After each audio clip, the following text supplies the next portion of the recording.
सारे विश्व का होता है सारे विश्व का कल्याण यज्ञ से जल्दी प्रसन्न होते हैं भगवान यज्ञ से।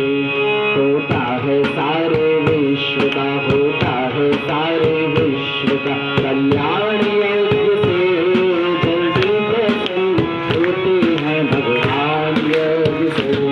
ऋषियों ने ऊंचा माना है स्थान यज्ञ का स्थान यज्ञ का। भगवान का है यज्ञ और भगवान यज्ञ का भगवान यज्ञ का। जाता है देवलोक में जाता है देवलोक में इंसान यज्ञ से जल्दी प्रसन्न होते हैं भगवान यज्ञ से।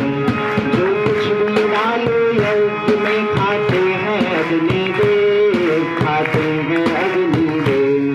बादल बना के भूमि पर बरसाते हैं अग्निदेव बरसाते हैं अग्निदेव। पैदा अनाज करते हैं पैदा अनाज करते हैं ज्ञान यज्ञ से जल्दी प्रसन्न होते हैं भगवान यज्ञ से। शक्ति और तेज यश बड़ा इस शुभ नाम में इस शुभ नाम में। पूजा है इसके कृष्ण ने भगवान राम ने भगवान राम ने।